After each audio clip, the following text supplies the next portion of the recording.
Здравствуйте! В эфире «7 дней», в студии Ильшат Аминов, и я приветствую всех наших телезрителей. Сегодня в нашей программе. Этих денег реально у туроператоров нет. Цена там практически возросла в 3 раза на сегодняшний день. Все отключено. Отпуск под угрозой коронавируса. Как вернуть деньги и поможет ли ковид-паспорт? Это вообще ужас, кошмар, конечно. Но собак здесь постоянно много. Опасно это, детям особенно. Собачий закон, агрессивные стаи и их жертвы. Как остановить охоту на людей? Это супер. Это фильм надо водить всю молодежь.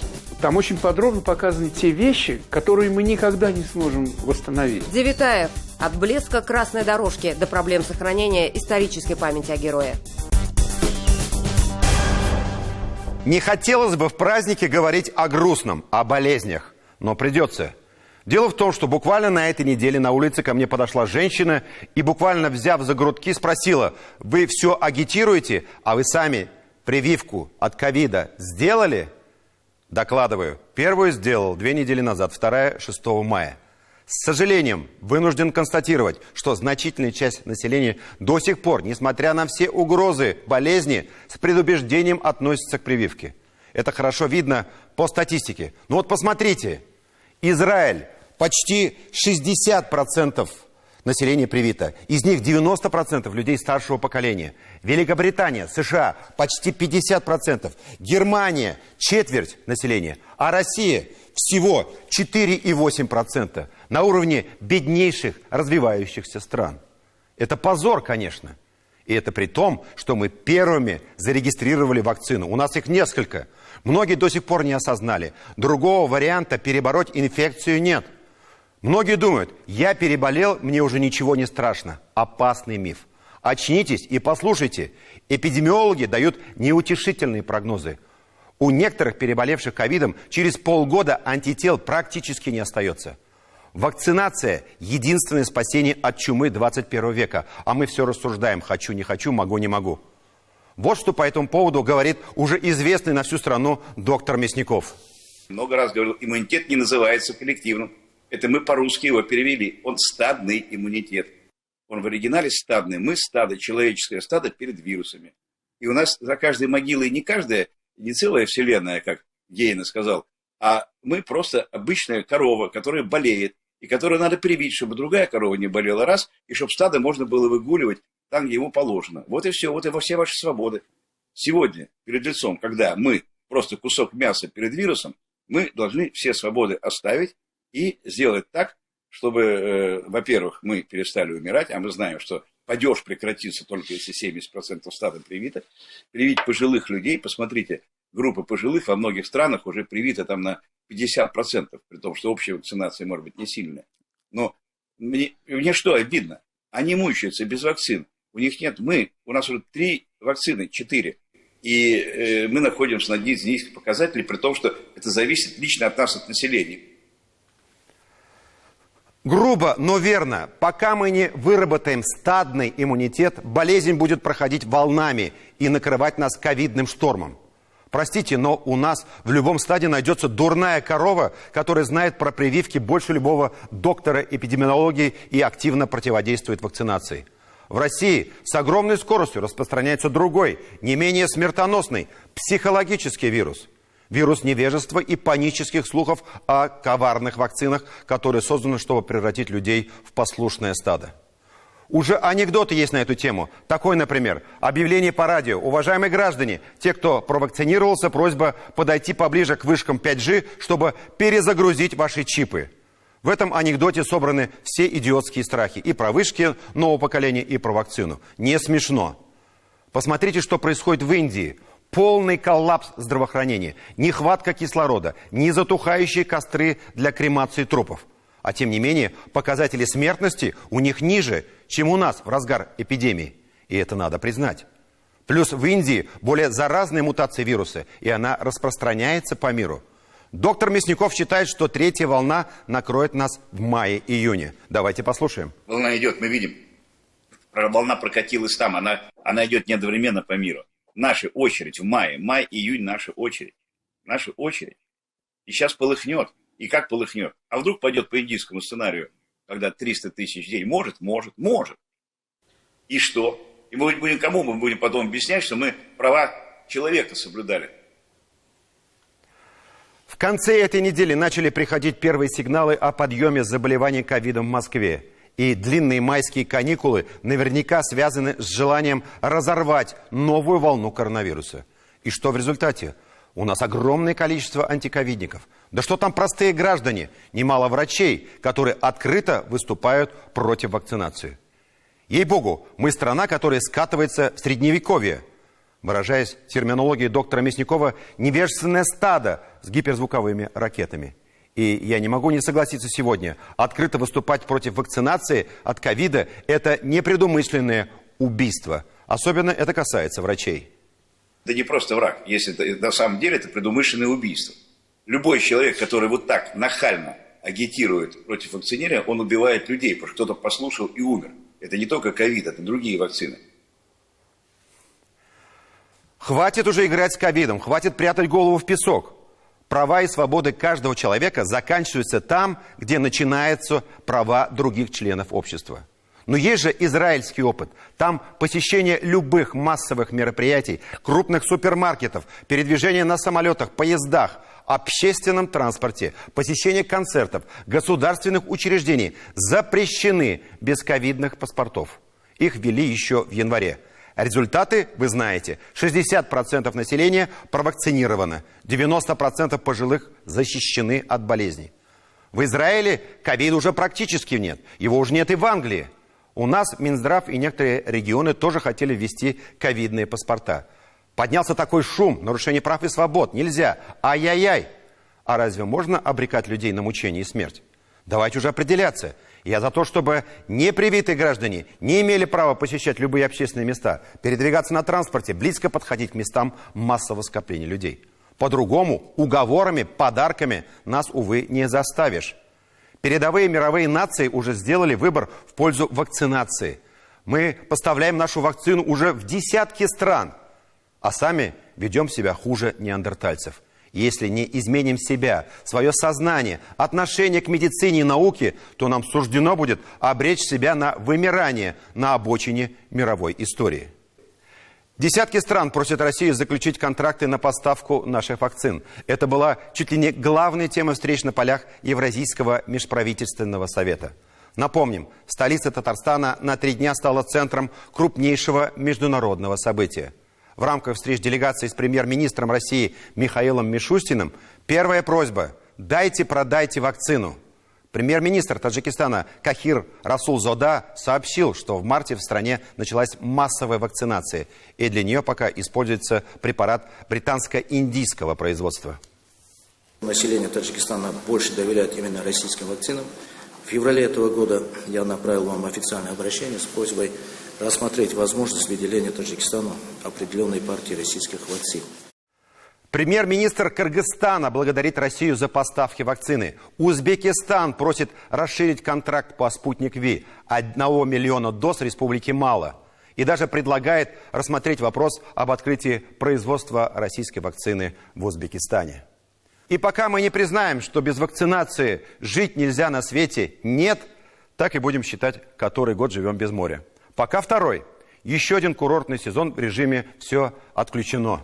Авиасообщение с Турцией, где объявлен локдаун, прекращено предварительно до 1 июня. На этот же срок закрыты берега Танзании. У туристов и компаний разная реакция, от понимания до возмущения. По данным Ассоциации туроператоров России, на этот период туры в Турцию забронировали свыше 500 000 человек на общую сумму 32 миллиарда рублей. Пока потерявшим отдых предлагается альтернатива в виде гостеприимных курортов Краснодарского края или Крыма.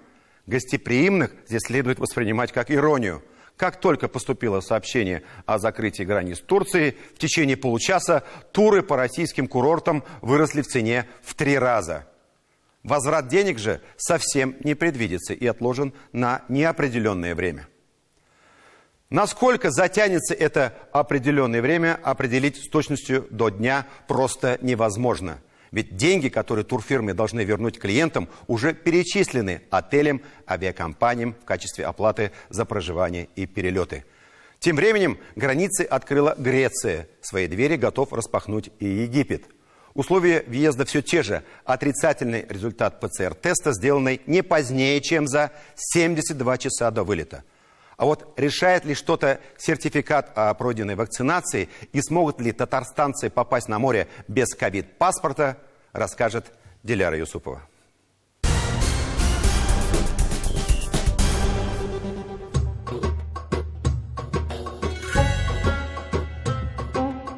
Некуда идти, но есть куда возвращаться. Рейсы из Турции продолжаются, из России отменены. Закрытые границы вскрыли иные грани туроператоров. Новые обстоятельства, как в еврейском анекдоте. Не проблема, а расходы. Деньги внесены, а вот путевки превратились в тыкву. Купили тур в Хайнань. Так. И только мы его купили, как начались новости о том, что появился вирус. И наш туроператор разрешил нам перебронироваться на Арабские Эмираты.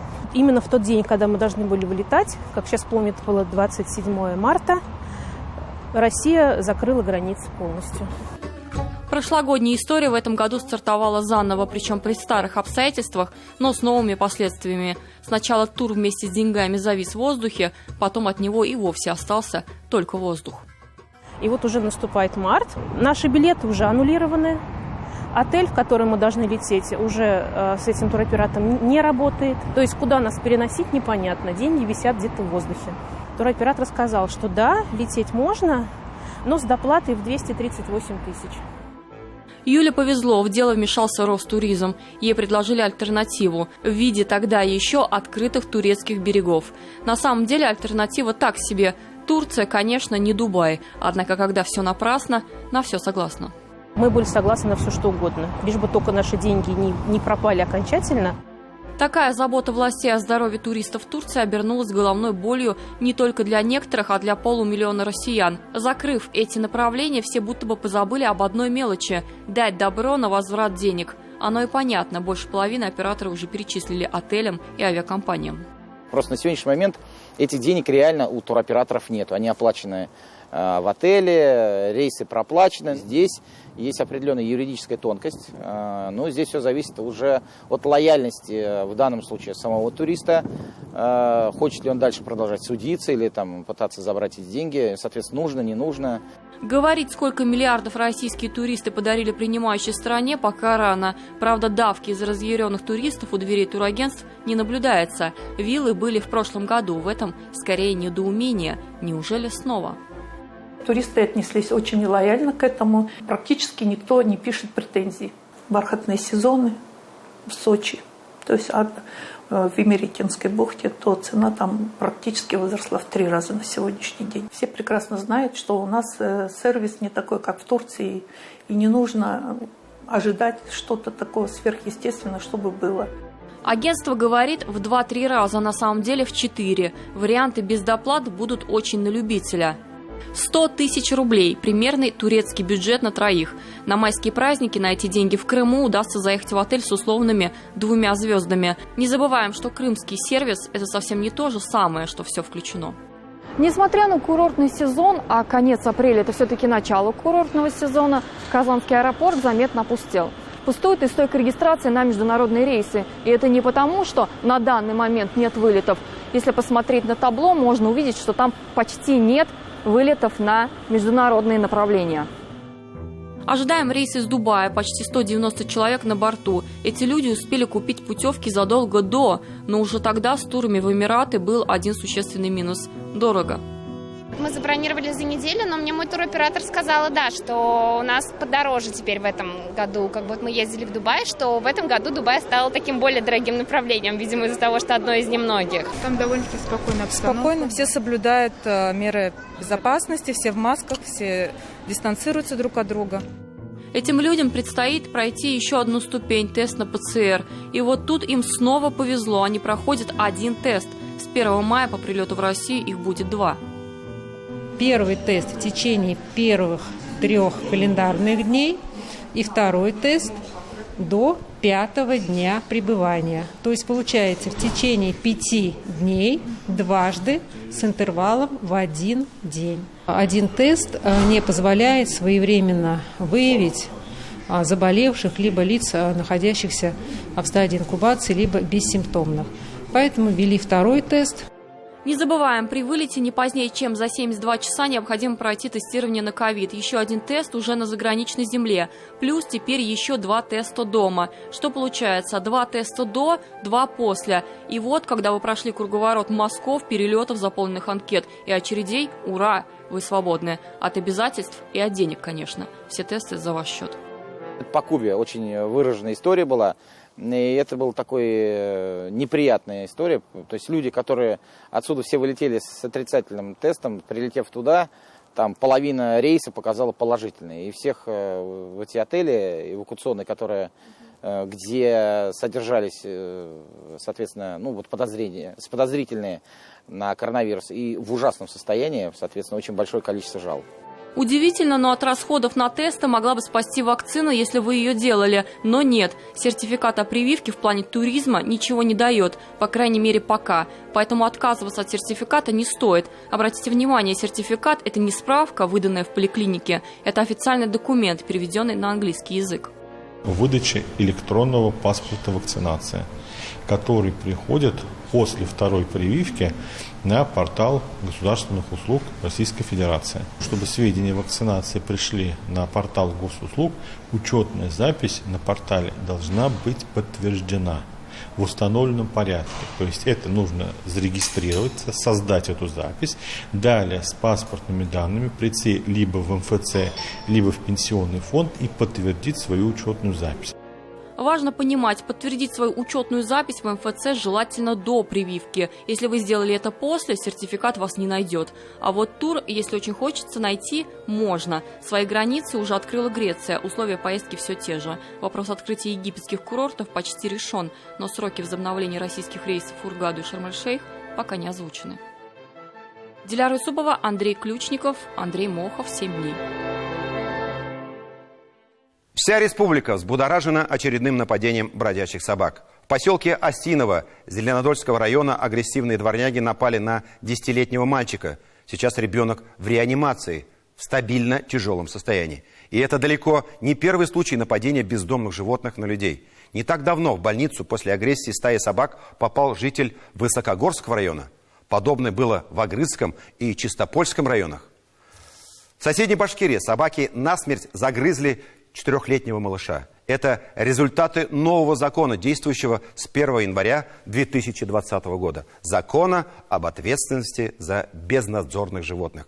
Согласно его концепции, собак нельзя ни отстреливать, ни усыплять. Теперь их стерилизуют, прививают и отпускают обратно на волю там, где их поймали.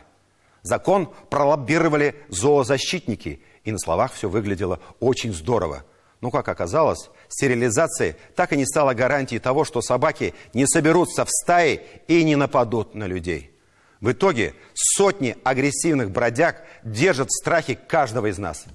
В субботу президент Татарстана поручил главам районов организовать работу по отлову безнадзорных животных и размещению их в приюты, чтобы не допустить угрозы жизни людей, в особенности детей, которые в последнее время регулярно становятся жертвами собак.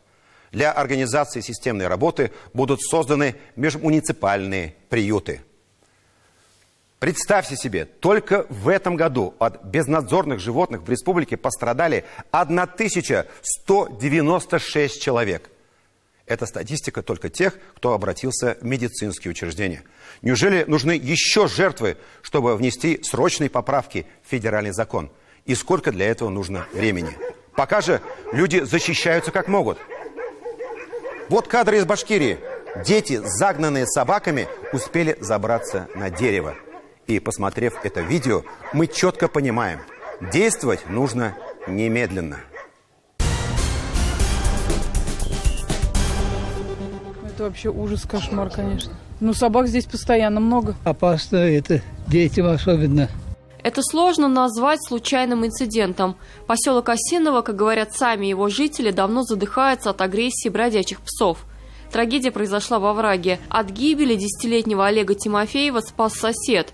Он отогнал собак, которые практически не оставили на ребенке живого места. Врачи боролись за его жизнь. То, что мальчика спасли, можно назвать чудом. Был доставлен ребенок в тяжелом состоянии с множественными укушенными ранами практически всей поверхности тела. Операция продолжалась около 3 часов. На утро состояние ребенка стабильное, но тяжелое. В последнее время случаи с нападениями – одни из самых частых публикаций в СМИ и соцсетях. Чаще, чем проблемы ЖКХ. В конце марта стая бездомных собак напала на женщину в Агрызском районе. На кадрах видно, как она лежит на снегу и истекает кровью. Следы остались на проезжей части.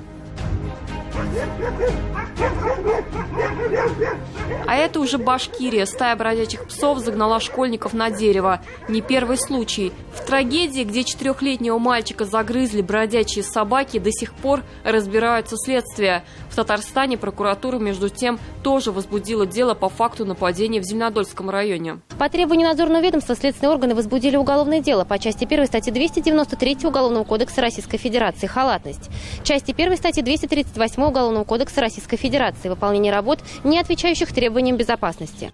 Пока в прокуратуре разбираются, бездомные собаки продолжают размножаться. 2 недели назад в больницу попал житель села Шигали Высокогорского района. При этом заявки на отлов жители подают регулярно. Однако ничего. Контролирующим органам так нужна была эта драма с еле выжившим ребенком Васинова, чтобы дело зашевелилось. И оно зашевелилось. На следующий день стая исчезла. Но надолго ли? Мы до тех краев, где сам мальчика покусали, особо не доезжали. Мы в основном были в центре и где строятся дома. Зеленодольский район, повторюсь, большой. Это и та сторона Волги, и здесь, и Осиново, и Васильево. Мы не успеваем физически, это надо понимать. Обвинить приют было бы можно, да не за что. В каждом регионе он один. Размещать собак просто негде. Да и закон совсем не на стороне приюта. Усыплять бездомных собак нельзя. С прошлого года процедура подразумевает их отлов и карантин. Там вакцинация и стерилизация. Пожизненно в приюте оставляют только с подтвержденным бешенством. По остальным 2 варианта. Вернуть животное на улицу или пристроить в хорошие руки. Чаще отпускают и больше не трогают. До следующего года. Как будет вести себя даже вакцинированная собака, предугадать невозможно. А вот что с ней делать, непонятно. Надо взвесить, что важнее для людей-то. Необходимо в комплексе работать. Другого выхода нет. Поэтому должны строить мы приюты. И безусловно, надо выносить изменения в законодательные акты. Почему закон, которого все ждали, не решил старые проблемы, а создал новые? Инициативы хватило на 2-3 месяца, потом все. Приют начинает тонуть в животных и отчетности. При этом на строительство, содержание самих питомников и агрессивных собак, живущих в них, не выделено ни копейки, только собственные средства владельцев и благотворительность. Мы сегодня жалеем бюджетных денег, но все равно же за счет бюджета будем лечить этих людей. А некоторых, возможно, и не излечим, насколько психологически это стресс. Закон не обеспечен финансированием, в том числе, скажем, федерального центра, ни копейки на выполнение, исполнение вот этих регламентов нет. Собаки ведь, в принципе, не виноваты, что они появились на наших улицах, в селах, деревнях, городах. Судя по статистике, закон пока защищает только животных. А статистика такова. За первый квартал 2021 года от друзей человека пострадало почти 1200 человек в республике. И это только те, кто обратился в больницу. К слову, 15 марта в Госдуму поступил законопроект, предлагающий радикально изменить закон. Речь идет об отмене принципа отлов, стерилизация, вакцинация, возврат и умерщвление собак. Но его отозвали. Вчерашний опыт, сегодня варварство и дикость. За год это просто нельзя охватить. Это называется, как говорится, объять необъятное нельзя. Но работа ведется. Но могут ли испуганные жители столько ждать? И, судя по всему, наступила точка невозврата. Президент Татарстана в субботу жестко высказался по этому вопросу. Согласно поручению Рустама Минниханова, в республике появятся межмуниципальные приюты. Главам городов, районов необходимо усилить контроль за количеством и поведением животных без владельца на территории муниципального образования. Обеспечить строгое исполнение подрядными организациями контрактов не только контракты, вести работу по организации межмуниципальных приютов. Алексей Валерьевич, вот, во-первых, их не должно быть. Мы должны сделать все, чтобы организовать отлов и определить работу, какие приюты, где должны быть. По такому принципу уже работают некоторые регионы России, как, например, Республика Коми. Там стерилизацию дополнили новой системой контроля и подсчета и собираются открыть 6 новых приютов. Перми помог жесткий контроль. За последние 3 года количество бездомных собак там сократилось более чем на 20%. Это почти 1000 особей. Вот представьте, какой шок и какие последствия для этого ребенка. Это же не единичный случай. С одной стороны, мы должны быть человеческим лицом, относиться к животным, но кто-то же порождает безнадзорных животных. А вот появляются они зачастую из-за бесчеловечности человека. Половина бездомных – это бывшие питомцы, выброшенные за ненужностью. Если стерилизация решает проблему размножения, то как бороться с безразличием? Для начала появлялись у нас кошки. Потом стали подкидывать щенков, подкидывать собак. Когда уже было 50 собак, я уже думаю, так, они же в будках не могут сидеть, они срываются. Естественно, они убегают. Я решила, что нужно сделать что-то, чтобы не мешать жителям, чтобы и жители не жаловались, дискомфорта не чувствовали, и чтобы и собакам было комфортнее в вольерах, нежели сидеть в будках на цепи. Возможно, только с помощью таких людей, как Марина. Положительный пример благотворителя, который, что называется, сделал все, что мог. И приют построил из подручных средств, и деньги нашла, и продолжает содержать собак. Без документов и помощи государства.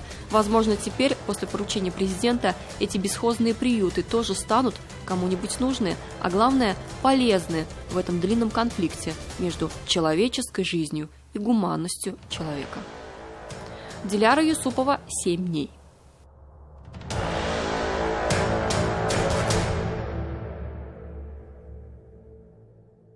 Сейчас возвращаемся к главному международному событию недели – заседанию Евразийского межправительственного совета, который прошел в Казанской ратуше с 29 по 30 апреля. Казань уже давно не просто один из красивейших городов России, но и признанная, удобная площадка для проведения международных деловых форумов и саммитов любого уровня.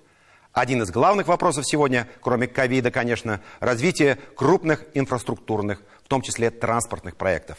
Татарстан сейчас активно занимается этой темой. Здесь и проекты Большого Зеленодольска, высокоскоростной трассы М-12, строительство которой лично запускал Михаил Мишустин, Свияжского мультимодального комплекса и так далее. Одним словом, Рустаму Минниханову всегда есть что обсудить на двусторонних встречах с премьер-министром страны. Что касается площадки Евразийского совета, в Казанской ратуше работала съемочная группа ТНВ. Тимур Бекмурзин знает все подробности.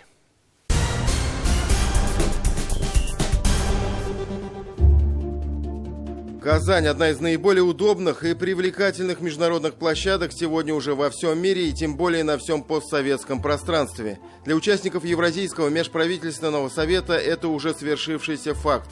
Казань не только древняя столица Татарстана и один из красивейших городов России, третья столица, спортивная столица, город с богатым культурным наследием, солидным экономическим потенциалом. Продолжать можно долго. Казань и Татарстан – уникальный пример того, как в мире и согласии на протяжении веков живут люди разных национальностей, вероисповеданий и традиций. Это место силы и центр притяжения. Причем как для Европы, так и для Азии. Так уж сложилось исторически, мы стоим на слиянии рек, на пересечении торговых путей. Поэтому даже с точки зрения логистики в Казань удобно добираться всем главам правительств Евразийского совета. Поэтому где как не в Казани говорить о мире и сотрудничестве, делиться идеями и строить перспективные планы. И уж тем более Казань подходит как важнейшая переговорная площадка, особенно когда нужно срочно затушить пожар войны. Так уж совпало, что во время проведения заседания ЕАЭС вспыхнул вооруженный конфликт на границе Кыргызстана и Таджикистана. Главы правительств этих государств встретились в Казани и обсудили пути урегулирования конфликтной ситуации. Эту ситуацию обсудили с уважаемым премьер-министром Республики Таджикистан Кахир Расулзадай. Выразили готовность ее урегулирования мирным путем посредством политико-дипломатических переговоров. Кыргызская сторона в положительном ключе отмечает достигнутую договоренности о прекращении огня и дальнейшего продолжения конструктивных переговоров. Увы, мы сейчас живем в период обострения конфликтов, в период, когда политические споры, политическая борьба, пусть даже внутри стран, напрямую влияют на внешнюю политику. Россия это прочувствовала как никто другой, когда так называемые западные партнеры ввели против нас экономические санкции под различными надуманными предлогами, руководствуясь на самом деле внутриполитическими причинами или целью ослабить нашу страну. В такой обстановке, как сказал на заседании Совета премьер-министр России Михаил Мишустин, нужно еще больше развивать сотрудничество во всем евразийском пространстве. Чем сильнее Запад давит санкциями, тем активнее перемещать людей и товары между ближайшими соседями. Примеры такого взаимовыгодного сотрудничества есть и сейчас. Уже действует единое для ЕС, кроме Казахстана, мобильное приложение с результатами теста на коронавирус. К концу года начнется обмен кредитными историями граждан, а через 5 лет будет создана единая космическая система. Евразийский экономический союз – это сильная организация, которая всегда открыта для сотрудничества. Наш союз должен стать основным связующим звеном в построении большого евразийского партнерства. Какой бы ни была ситуация на мировой арене, углублять контакты с ближайшими партнерами. Имея в виду прежде всего Содружество независимых государств, Шанхайскую организацию сотрудничества, БРИКС. Тема пандемии – одна из центральных на заседании Совета. На фоне, когда третья волна накрывает всю Европу, нужно постараться избежать негативных последствий для экономики. Помочь в этом могут эффективные, признанные специалистами вакцины, разработанные в России. Спрос на них большой во всех государствах пятерки. Это кроме России, Белоруссии, Казахстан, Киргизия и Армения. Также доверяют российской вакцине и в других государствах СНГ, о чем было заявлено на Совете, в том же Узбекистане и Таджикистане. Массовая вакцинация может и должна стать решающим фактором восстановления экономик в странах ЕС. И мы верим, что так и будет, говорили участники заседания. Поэтому уже сейчас нужно думать о том, как укреплять кооперационные связи и налаживать авиа- и ЖД-сообщения. Казахстан заинтересован в развитии многих таких проектов, которые связывают наши страны, увеличивают экономический потенциал регионов, заверил руководитель правительства Казахстана Аскар Мамин. Через территорию республики пройдет значительная часть международного транспортного коридора Европа-Западный Китай. Частью этого мегапроекта является и трасса М-12, которая уже реализуется в России, в том числе в Татарстане. Старт этому стратегическому проекту, напомним, дал Михаил Мишустин во время визита в Алабугу. Наверняка в кулуарах и на закрытых для СМИ встречах обсуждали и эту тему. Тем более, что вместе с Мишустиным в Казань приехал и наш земляк, вице-премьер Марат Хуснуллин. Марат Шакирзянович, как известно, курирует в федеральном правительстве вопросы строительства и инфраструктурного развития. В знакомой Казани с коллегами из родной республики обсудили многие насущные вопросы по текущим и стратегическим проектам.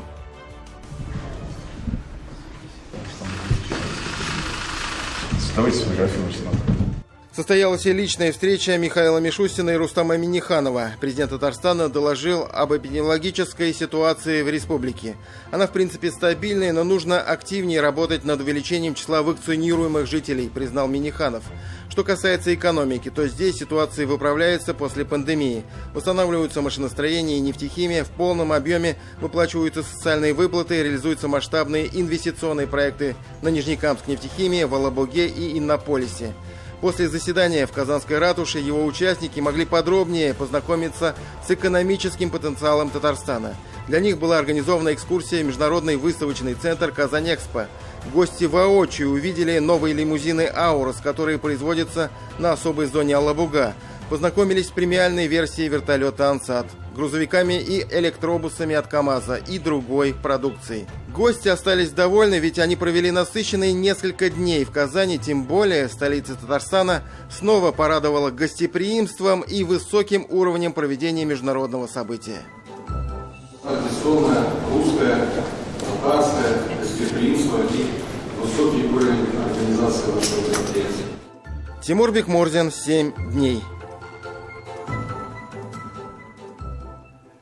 Мы продолжим нашу программу через пару минут. Смотрите далее.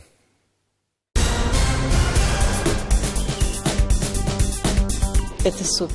Это фильм надо водить всю молодежь. Там очень подробно показаны те вещи, которые мы никогда не сможем восстановить. Девитаев. От блеска красной дорожки до проблем сохранения исторической памяти о герое.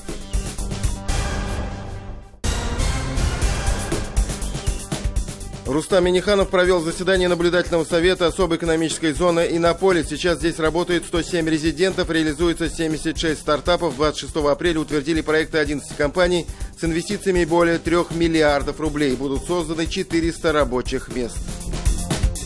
26 апреля Рустам Минниханов побывал в Арске и Тюлючинском районе, увидел молочные такси для телят и новый цех по заготовке кормов, а также ознакомился с ходом весенних полевых работ. На большинстве хозяйств они идут по графику. Новый участок трассы М7 проложат в обход набережных Челнов и Нижнекамска. Об этом говорили на совещании в Доме правительства. Его провел президент Татарстана. Протяженность участка М7 89 километров. Строительство пройдет в 3 этапа. Какой будет новая трасса, пока обсуждается. Рустам Минниханов наградил выдающихся татарстанцев в преддверии праздника труда и Дня Победы. Государственные награды страны и республики получили 54 человека. Ветераны войны и труда, врачи, промышленники и работники культуры. Рустам Минниханов в Москве принял участие в первом заседании комиссии по вопросам взаимодействия правительства Татарстана и госкорпорации «Ростех». На встрече обсуждались актуальные вопросы сотрудничества. Опять же в Москве 27 апреля Рустам Минниханов принял участие в заседании попечительского совета Российской академии народного хозяйства и государственной службы при президенте страны. Президент Татарстана входит в попечительский совет академии. По итогам собрания одобрили программу ее развития до 2030 года. Во главе со спикером Совета Федерации в Санкт-Петербурге прошло заседание Совета законодателей страны. Федеральные и региональные парламентарии обсудили послание президента России. Фарид Мухаммедшин выразил необходимость выработки эффективного и надежного механизма реализации послания президента.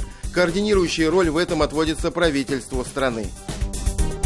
Президент Татарстана встретился с президентом Итало-Российской торговой палаты и основателем каршеринговой компании. Деловой визит Винченцо Трани приурочен к запуску каршеринга в Казани. Также на встрече обсудили развитие экономических связей Татарстана и Италии. 28 апреля прошло заседание Совета директоров компании «Татнефть». Его провел Рустам Минниханов. За год компания на 22% увеличила объем реализации нефтепродуктов через розницу и на 5% выпуск шинной продукции. Компания также отчиталась об исполнении бюджета за первый квартал года и утвердила бюджет на май. Новые проекты в этот день обсуждали и на заседании Татнефтехим Инвест Холдинга. Его провел Рустам Минниханов. На заседании был представлен научный центр «Альметрика». Одна большая площадка в Альметьевске, где дети и их родители могут вместе заниматься наукой. Также были представлены проекты из Москвы и других городов. Фарид Мухаммедшин встретился с участниками семинара по повышению цифровых компетенций. Он проходил в эти дни в Казани. На него со всей страны приехали 150 специалистов региональных отделений партии «Единая Россия». Для них проходили теоретические и практические занятия в Казанском IT-парке. Фарид Мухаммедшин встретился с участниками республиканского семинара, руководителями филиалов Ассамблеи народов Татарстана. По его словам, Ассамблея выполняет роль ресурсного центра по межнациональной работе. Фарид Мухаммедшин отметил, что важно усилить работу по сохранению межнационального мира и согласия. 30 апреля президент Рустам Минниханов присоединился к онлайн-акции «Бессмертный полк». На странице в Инстаграм он рассказал о своем дяде Галимзяне Минниханове. Он воевал в составе 359-го стрелкового полка. Погиб в декабре 41-го под Москвой. С фотографией дяди Рустам Минниханов в другие годы выходил на улицы Казани, а сегодня президент пригласил своих подписчиков присоединиться к акции онлайн. Фарид Мухаммедшин наградил победителей конкурсов, которые прошли в рамках ежегодного парламентского урока. Церемония состоялась в Госсовете Республики. В этом году конкурс был посвящен Году родных языков и народного единства в Татарстане. Участие приняли более 370 ребят со всей республики. 26 апреля исполнилось 135 лет со дня рождения великого татарского народного поэта Габдуллы Тукая. Его масштабно отметили в Татарстане и по всей стране. Рустам Минниханов и Минтимер Шаймиев и Азгат Сафаров возложили цветы к памятнику поэта. После возложения руководители пообщались с жителями, сделали памятное фото. А вот в своем инстаграме президент сначала выложил видеоролик, где ожили книжные страницы, на русском и татарском языках звучали отрывки из произведения народного поэта. Всю неделю в инстаграме президента шел поэтический флешмоб. Отрывки из поэмы «Шурале» прочитали известные люди нашей страны – актеры, телеведущие, режиссеры. Константин Хабенский, Сергей Безруков, Леонид Якубович. Присоединился к флешмобу и государственный советник республики Минтимер Шаймиев.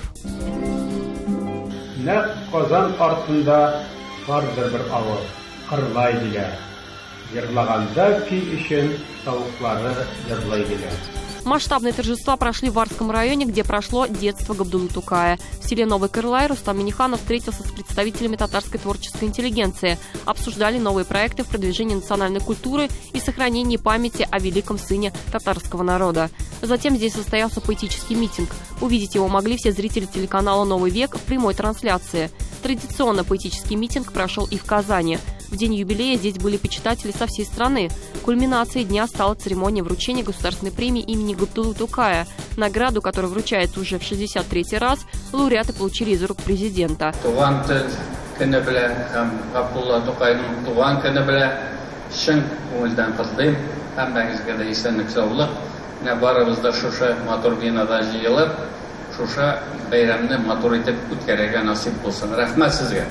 Премия присуждается за произведения литературы и искусства, которые получили общественное признание и внесли вклад в развитие национальной культуры. С праздником Пасхи поздравил всех православных президент Татарстана. Он отметил, что у представителей разных народов празднование Воскресения Христова имеет свои культурные особенности, что придает пасхальному торжеству глубокий исторический смысл. Широкое празднование в нашей республике Пасхи наравне с другими религиозными праздниками способствует укреплению традиционных ценностей.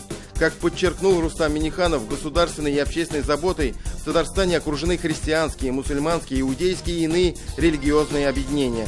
А в этом году все мы станем свидетелями грандиозного события освящения воссозданного собора Казанской иконы Божией Матери Богородицкого монастыря.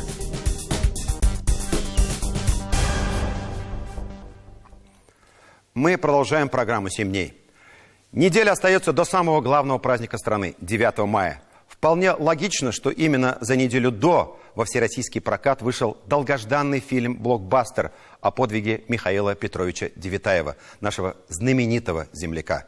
Фильм «Девятаев» представили и казанской публике на премьерном показе, который проходил сразу в 9 залах самого крупного торгового центра Казани, в присутствии руководителя аппарата президента, мэра города, других высоких гостей, деятелей искусств, при участии режиссера картины, исполнителя главной роли, а также главного консультанта, сына Михаила Петровича Александра Михайловича Девятаева. Забегая вперед, скажем, что Александру Михайловичу фильм понравился, а это значит, как минимум, что нам не стоит ожидать каких-то присущих современному кино о войне особых ляпов, допущений и неправды. Критики будет много, как мне кажется, но в данном случае она на руку не только создателю фильма, но и всем нам. Чем больше о нем говорят, тем больше количество людей узнают и о фильме, и о самом герое. Увы, 76 лет спустя фамилия Девятаев известна далеко не каждому в нашей стране. Даже здесь, в Казани. Мы сказали в самом начале, что фильм долгожданный. Долгожданный он именно потому, что мы надеемся на него. Надеемся, что он сможет помочь решить те застарелые вопросы, которые сын героя пытается решить долгие годы. В Казани нет даже памятника Михаилу Девятаеву. Об этом Михаил Любимов.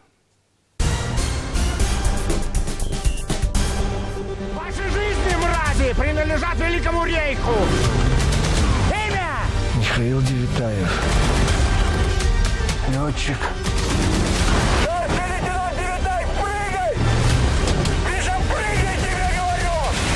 Как ни жутко это прозвучит, но сегодня даже любому герою войны нужен маркетинг. Ни молодежь, ни теперь уже и среднее поколение не познакомишь с прописными истинами без спецэффектов.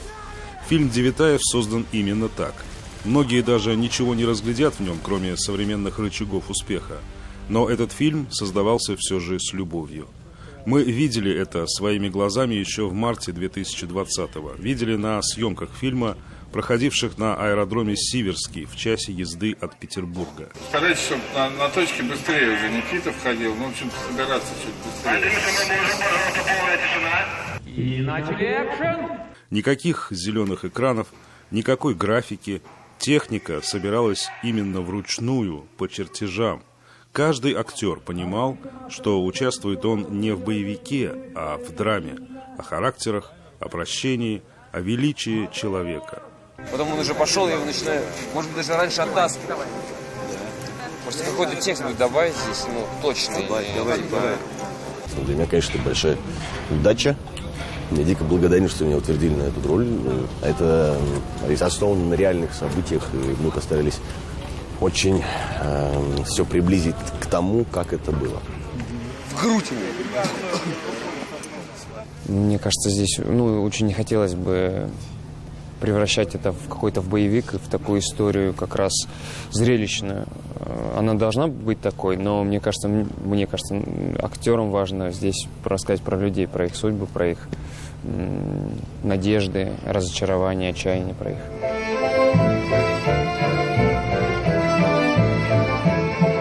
Премьеру фильма в Казани вполне можно было бы назвать всероссийской премьерой, судя по размаху мероприятия, многочисленности и статусности приглашенных. Фильм на этой неделе фактически приехал домой, ведь идея родилась именно здесь. Республика в лице моей жены принимала участие, которая меня познакомила с дочерью Александра Михайловича и с Александром Михайловичем, и каким-то образом смогла меня увлечь этой историей. Далекий край, товарищ улетает. Мы могли бы увидеть в этом фильме и саму Казань, настоящую. В мае прошлого года съемочная группа должна была приехать в столицу республики. Но случилось то, что случилось. Во всем мире эпидемия встала на пути наших надежд. Однако выяснилось любопытнейшее обстоятельство. Оказывается, часть фильма все же снималась в Казани.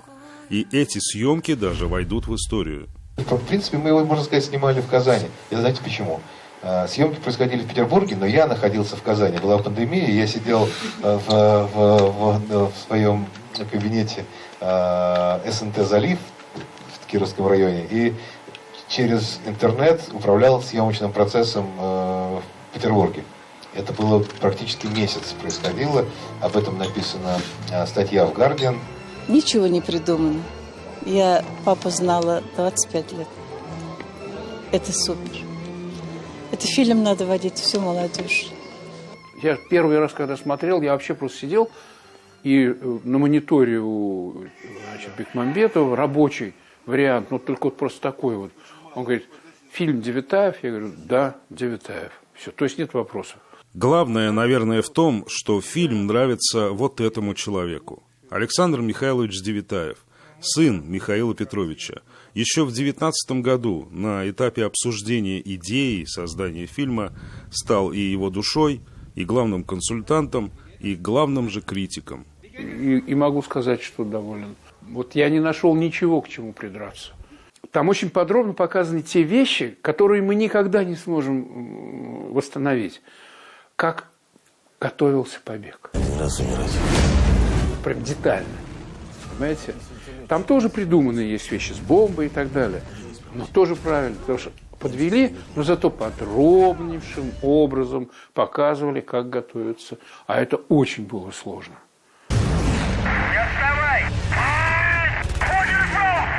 И это действительно все вот смотришь, так, потому что я в кино вот не был лет, не знаю, я не могу вспомнить, когда последний раз был, и когда на огромном экране эти все виражи, пируэты, все это, конечно, ты сидишь вот так вот, удивленный. Поэтому я понимаю, например, людей моего возраста, уж тем более старше, для них это будет все непривычно, если они не ходят в такое кино. Но это понятно, что это сделано уже не для них, для молодежи. Нельзя сказать, чтобы у создателей картины и сына героя были какие-то разные цели, и Александр Михайлович тоже надеется на молодежь. Он надеется, как и мы, что на волне интереса к фильму будут, наконец, решены все те вопросы, над которыми он бьется столько лет.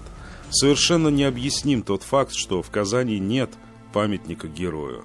Михаил Девитаев умер еще в 2002 году, мы напомним. Идет какая-то непостижимая чехарда и с площадкой, и с проектом. Изначально определено было, что памятник станет вот здесь, у речного вокзала. Здесь многие годы капитаном ракеты работал Девитаев. Здесь улица его имени. Однако место перенесли вот сюда, на Казанку. Здесь, рядом с цирком, вскоре появится новая набережная. И, наверное, тоже это неплохое место для памятника. Семья героя, во всяком случае, свое согласие уже дала. Но как, когда, кто, какой, вот все эти вопросы без ответа пока. делать памятник единственному в мире человеку, совершившего такое, надо и делать так, как единственному. Это сложно. Я понимаю, что это сложно. Но для этого нужно надо поднять планку и вот дальше, так сказать. А с музеем, вот, наверное, будем как-то потихонечку вот через фонд. О каком музее говорит Александр Михайлович? Ведь никакого музея героя в Казани тоже нет. А все же есть. Готовый фактически. Мы и о нем говорили не раз. Это знаменитая Девятаевская дача. Дом и участок 66-го года, где все целиком от и до сделано руками Михаила Петровича. Отдать бесплатно. Пожалуйста, все это, что принадлежит лично мне, я готов отдать бесплатно. Но с одним только условием. И с одним жестким условием, что это остается памятником просто жизни и, скажем так, творчества отца. Вот где мог бы быть музей, настоящий музей героя.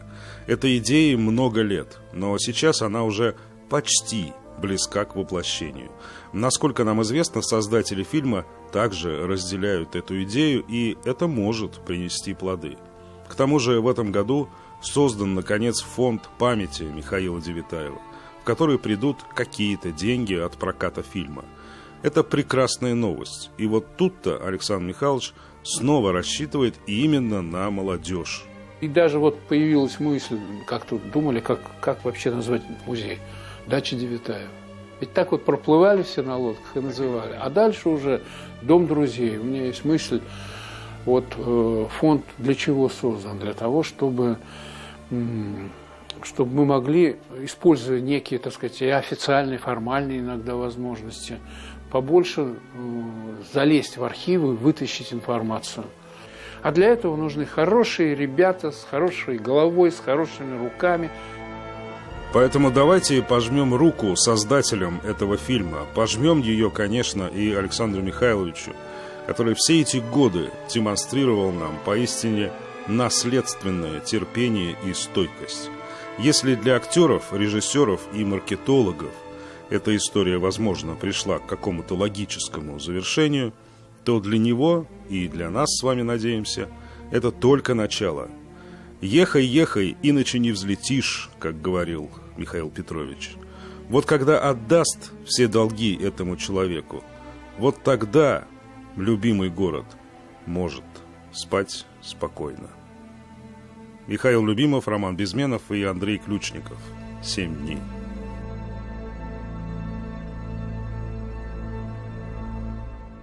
До 14 мая продлен срок выдвижения кандидатов на предварительное голосование партии «Единая Россия». Напомню, что регистрация кандидатов в кандидаты должна была завершиться 29 апреля.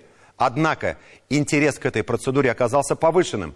Количество заявок на участие в праймерис «Единой России» в Татарстане выросло в 2 раза по сравнению с предвыборной кампанией 2016 года. Тогда от Татарстана в законодательный орган страны были избраны 16 депутатов. Есть надежда, что и после сентябрьских выборов этого года их будет не меньше. Об этом говорит и количество желающих. Подано уже более 100 заявлений. Есть немало новых лиц, в том числе и тех, кто нечасто появлялся на публике. Сегодня мы пообщаемся с одним из таких кандидатов в кандидаты. С тем, кто много лет, оставаясь, что называется, за кадром, прикладывает огромные усилия для того, чтобы Татарстан был образцом межнационального согласия, домом для всех проживающих здесь народов. Понятие межнациональных отношений в нашей республике, как сказал заместитель руководителя аппарата президента, руководитель департамента президента Татарстана по вопросам внутренней политики Александр Терентьев, сильно отличается от того, как понимают его в других регионах России. Александр Михайлович, мы знаем, что вы человек не публичный, так вот, да? Вот давайте с вами чуть-чуть поближе познакомимся, познакомим наших зрителей. Вот Александр Михайлович Терентьев. Откуда он? Давайте. Истоки, Верхний Услон, Республика Татарстан, моя родина, на берегу Волги, в Верхнем Услоне родился. Школьные годы прошли в городе Зеленодольске, куда родители переехали. Там же закончил среднюю школу, там же занимался спортом, лыжными гонками, что дало, конечно, безусловно, большой жизненный не то чтобы опыт, а такая школа, что высказывание тренера до сих пор в голове. Трушков Игорь Григорьевич: терпение, труд, все перетрут, умение трудиться, упорство, настойчивость. Я думаю, это все-таки больше та закалка, которую именно дал спорт. Дальше был университет, факультет вычислительной математики и кибернетики. А вот дальше уже интересно, это институт, Казанский научно-исследовательский электрофизический институт. Это система познавания свой-чужой. Мостюков Ильдус Исламович, генеральный директор, главный конструктор. То есть у меня судьба соприкоснулась с этим замечательным человеком. После этого был уже этап работы в комсомоле, высшая комсомольская школа, первый секретарь Московского райкома комсомола. А потом так получилось, что уже пригласили на работу в администрацию Московского района. И тогда было очень много проблем, и фактически шло становление органов социальной защиты. В районе было очень много интересных наработок. Мы создали первый в республике приют для детей на разъезде Восстания. Из старого детского садика его перестроили. Причем деньги собирали всем миром, проводили телемарафон. Я помню, в цирке мы собрали всех предпринимателей, всех заинтересованных в этом. С Ларионовой Татьяной Петровной большой центр социальной защиты населения из большого 12-группового детского садика перестроили совершенно новые формы, заложили туда. И уже после этого последовало предложение возглавить отдел по связям с общественностью, межнациональным отношениям. Это был 2003 год. За этим уже, так сказать, жизнь развивались общественно-политические процессы. Мы инициировали создание управления, потом и департамента по вопросам внутренней политики.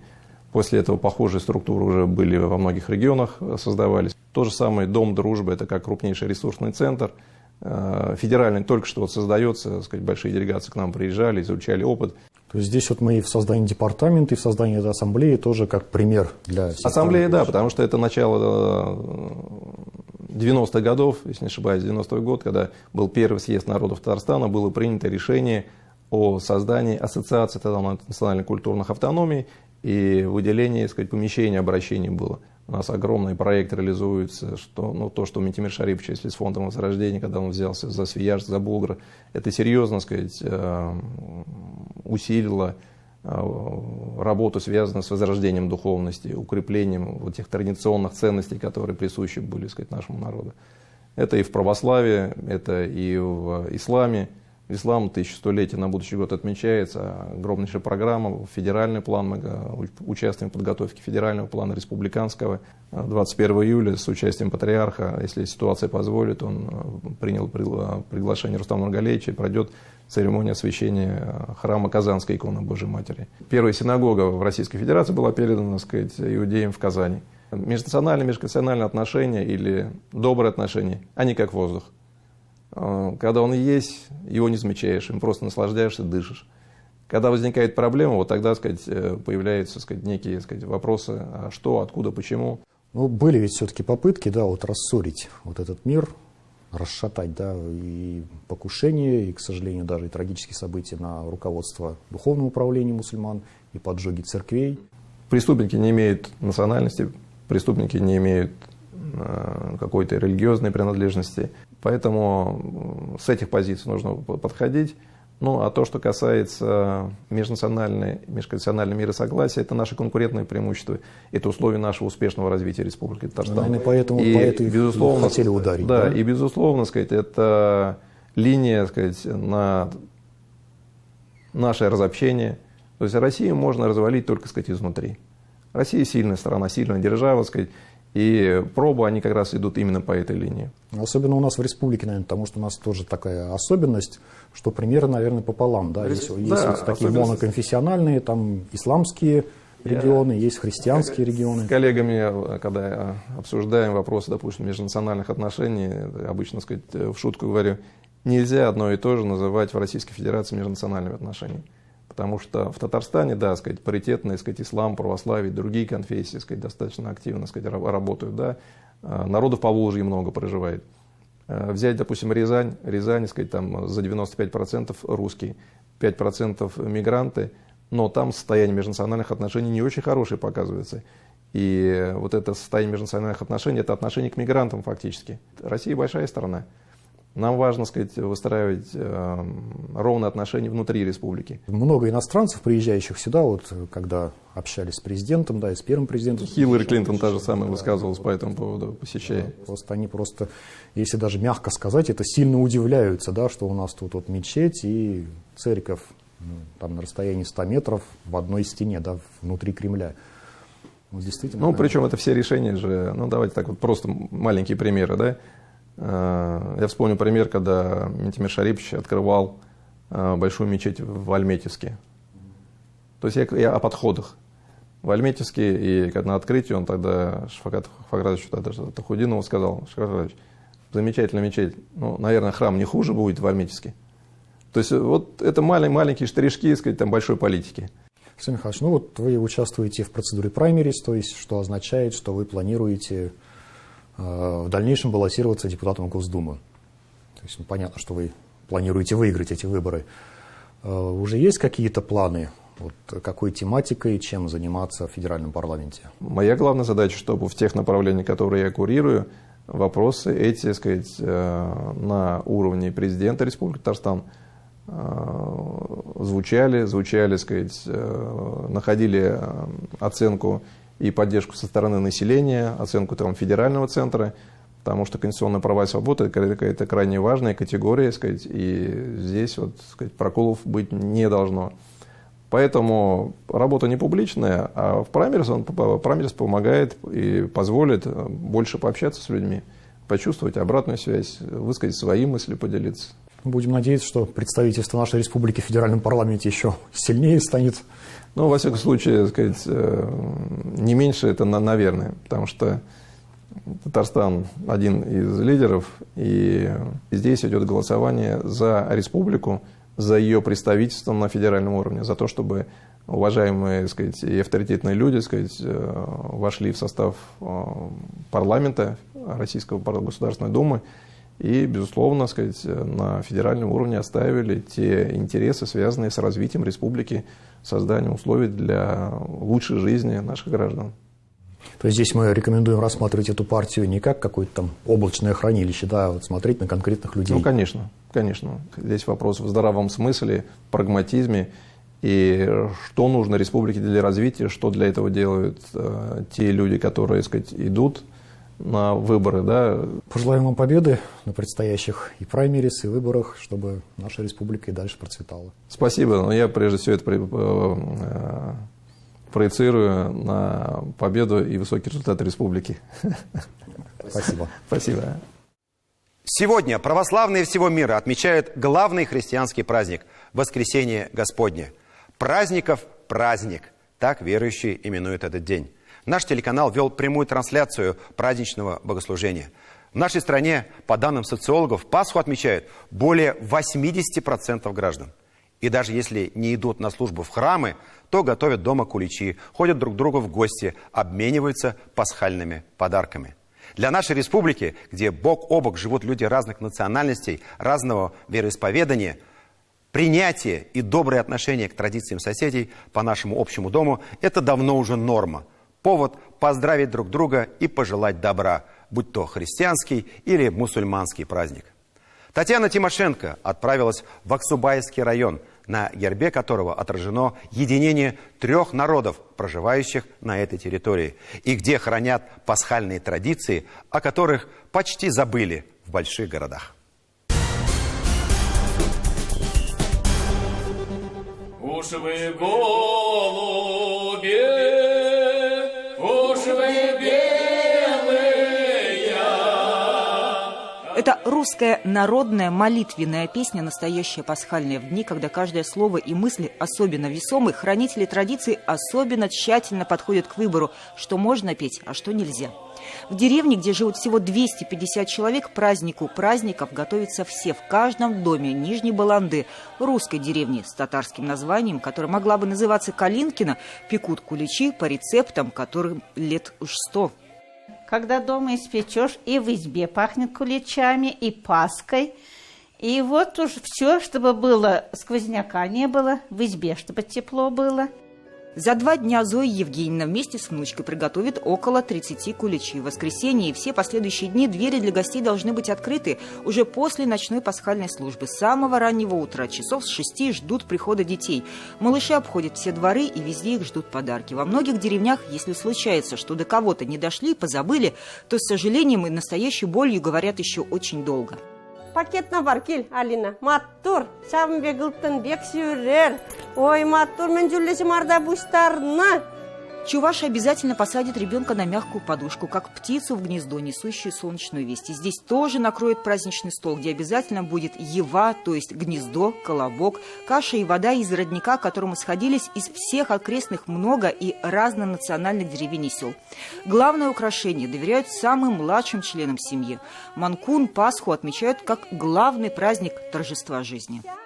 Человек, который не радуется, считалось, что он не умеет жить. В эти дни в семье знаменитой и в нашей республике, и в соседней Чувашии пивуньи Веры Уканеевой, отодвинув все городские дела, собирается вся родня. Когда мы просыпались в пасхальный день до восхода солнца, мы выходили вот туда к лесу и смотрели, как всходит солнце, и нам говорили, что оно играет. И нам казалось, что оно играет в детстве. Мы обязательно на Пасху надевали новые платья сшитые. Это означало, что мы будем здоровыми весь год. У меня соседка тетя Нина, русская она. Я каждый год я готовлю ей гостинцы. Да, подарок на Пасху. Это вы ей приготовили? Да. В доме, где собрались исполнительницы татарской песни, строго держат уразу, накрытый стол для гостей. И на Пасху, как и на все остальные праздники, двери открыты для всех. Мы специально готовимся еще. Татары, мальчики даже ходят, дети ходят, русские, чуваши. С утра они с мешками, с мешочками. Мы специально готовимся к их прибытию и тоже красим яйца. Изготовить, как сейчас бы сказали, сувенир, подарок с пожеланием счастья и здоровья, пасхальную голубку в центре русской обереговой куклы в селе Трудолюбово учит Гульчичек Хамидулина. Это на целый год кукла делается. Здесь в куклы не играют, и красота их значения не имеет, а несет другой смысл. В семейные обереги вкладывали всю свою любовь и силу. Какие-то прятали от посторонних глаз, давали с собой для помощи в дороге. Так вербница должна была охранить детей, отправляемых за ветвями. А созданная за неделю до праздника пасхальная была сигналом. В доме живут добрые люди. Эту куклу ставили на подоконник. И чтобы проходящие мимо дома видели, что в этом доме уже к Пасхе готовы. То есть убрались, прибрались, все у них готово, приготовили все, что необходимо для Пасхи. Видите, у нее красное лицо. Это обязательно нужно делать с красной ткани. Сегодня во всех церквях, больших и малых, звучит колокольный звон. Главный церковный праздник наступил. И мы сегодня в этой жизни очень часто обращаем внимание на то, что приходящее, на то, что материально, на то, что не имеет никакого значения для нашей с вами вечности. А вечность, она здесь, рядом. И тот, кто открывает свое сердце для любви Божией, он может найти для себя эту точку опоры, это счастье в жизни, которого всегда нам не хватает. В каждой песне уже наступившего праздника звучит торжество жизни. Возвестить о нем может каждый верующий, поднявшись на колокольню, и это уже церковная традиция. Вся предстоящая неделя, Светлая Седмица, должна быть наполнена радостью, общением и дарением. Под строгим запретом остаются ссоры и уныние. Татьяна Тимошенко, Андрей Мохов, 7 дней.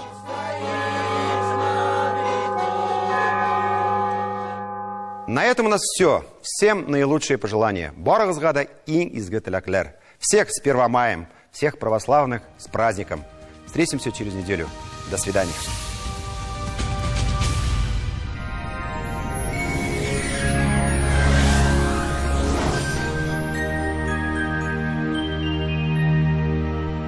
Здравствуйте!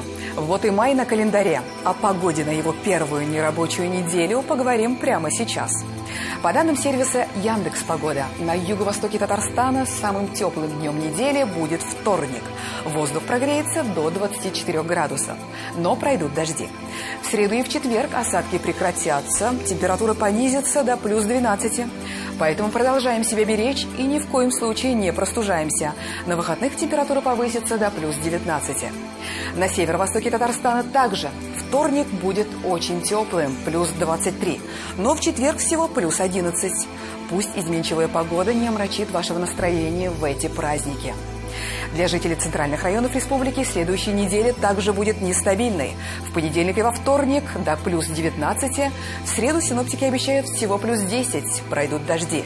К пятнице 18 градусов выше нуля. На выходных сохранится такая же погода. Майская погода позволяет гулять чаще на свежем воздухе, поработать в огороде и, главное, пребывать в хорошем настроении. На юго-западе Татарстана самым холодным днем недели станет среда. Всего плюс 9. К четвергу осадки прекратятся и 15 градусов выше нуля.